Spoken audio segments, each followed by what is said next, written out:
take a slow, gentle breath. In this space of stillness, stories become more than just words, they become mirrors.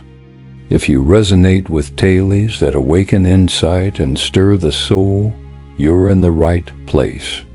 Subscribe to Journey Deeper. Now let the story unfold. The city pulses outside Anna's high-rise apartment, a restless symphony of neon signs flickering and midnight traffic weaving through the urban sprawl.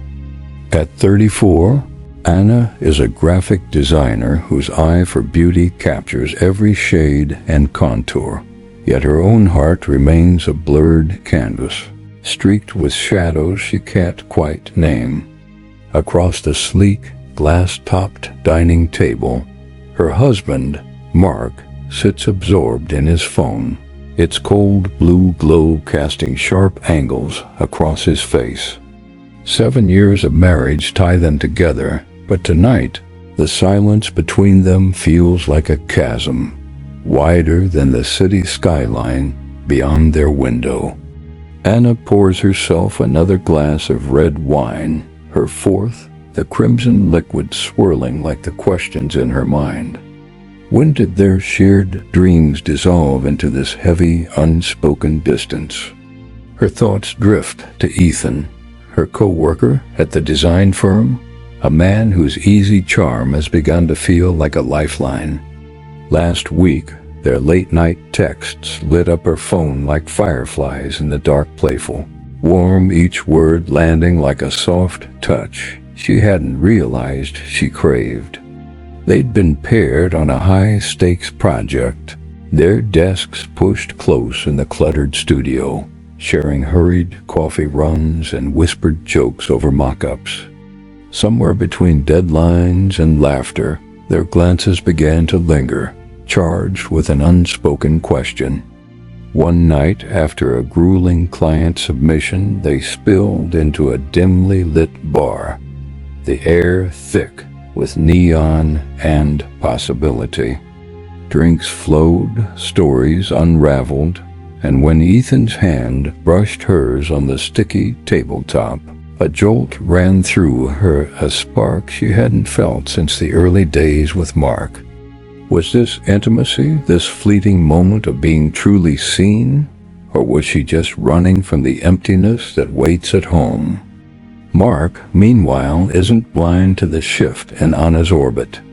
He notices the way her eyes light up at her phone, the distracted smiles that don't reach him anymore.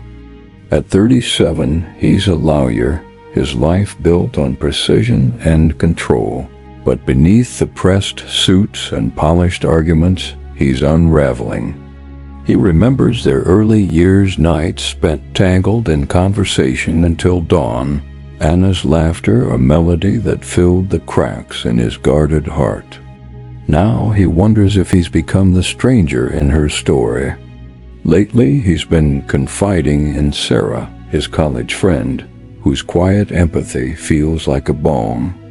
Their lunches, once casual catch-ups, have stretched into hours, their conversations dipping into vulnerabilities he can't share with Anna.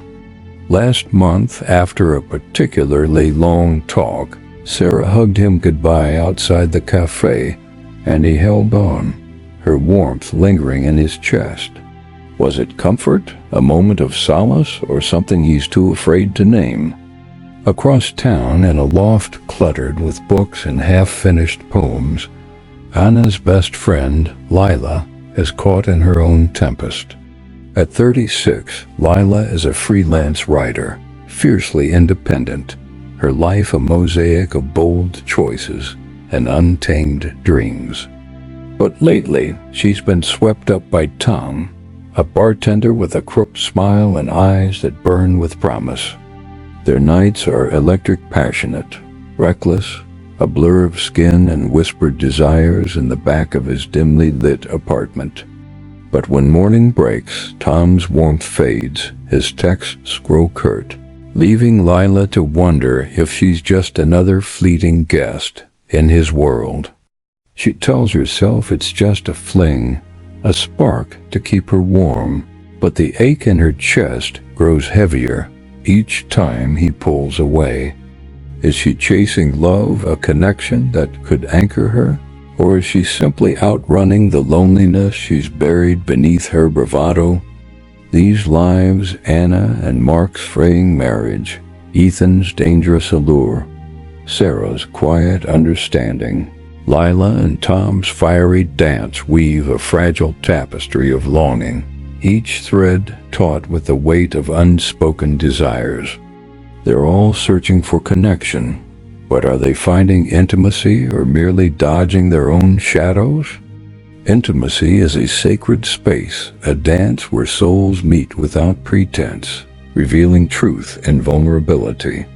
Emotional escapism, though, is a mirage. It lures with the promise of relief, a quick fix for pain, but leaves the heart thirstier than before. How do we discern one from the other when the lines blur so easily? Buddhist wisdom offers a gentle lantern to guide us through this haze. The Four Noble Truths teach that suffering arises from craving, clinging to people, moments, or stories we believe will complete us. Anna grasps at Ethan's attention, convinced it will mend the hollowness she feels with Mark. Mark leans into Sarah's kindness, hoping it will soothe his fear of losing Anna's love. Lila chases Tom's passion, thinking it will drown out the silence of her own solitude. But the Buddha's path points inward. True intimacy begins with meeting ourselves, not seeking others to fill the voids we're too afraid to face. The Heart Sutra speaks of emptiness, not as absence, but as liberation. Form is emptiness. Emptiness is form. In relationships, this means letting go of the illusions we project onto others. Ethan isn't Anna's savior. He's a man with his own doubts and desires. Sarah isn't Mark's answer. She's a friend carrying her own unspoken burdens. Tom isn't Lila's anchor. He's a fleeting flame, burning bright but not steady. To find intimacy, we must release these stories and see others as they are, not as the roles we cast them in to ease our pain. So how do we step toward true intimacy and away from the seductive pull of escapism? Here are 6 practices to guide us, each a soft step toward clarity and connection. First, embrace mindful presence. Pause and feel the moment without rushing to fill it with distractions.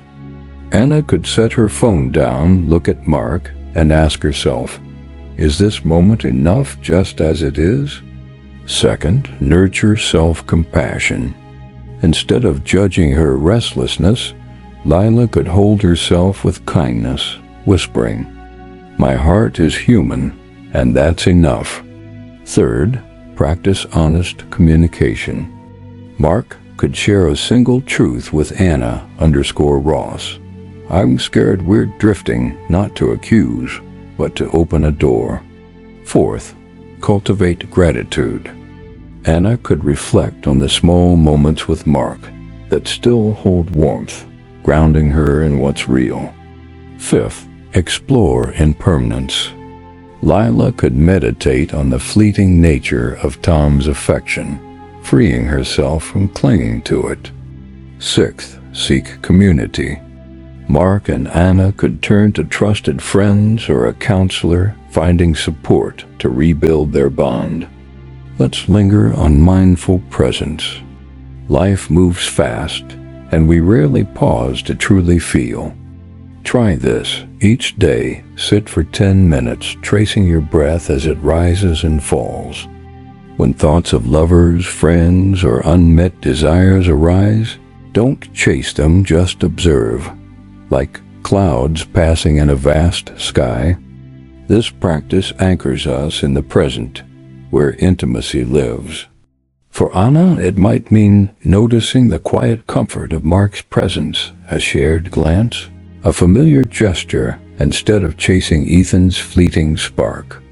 For Mark, it could mean feeling the weight of his own heart before turning to Sarah's listening ear.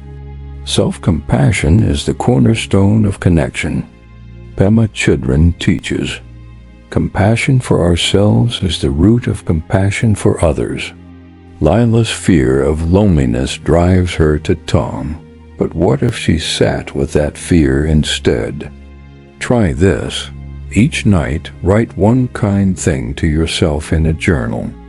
I am enough, Lila might write, and over time those words would become a quiet truth. This builds a foundation for intimacy because we can only meet others as deeply as we meet ourselves. Honest communication is the bridge to closeness. In Buddhist practice, right speech is truth spoken with care, not to wound, but to heal. Mark and Anna could start small, a quiet moment over morning coffee, saying, I miss us.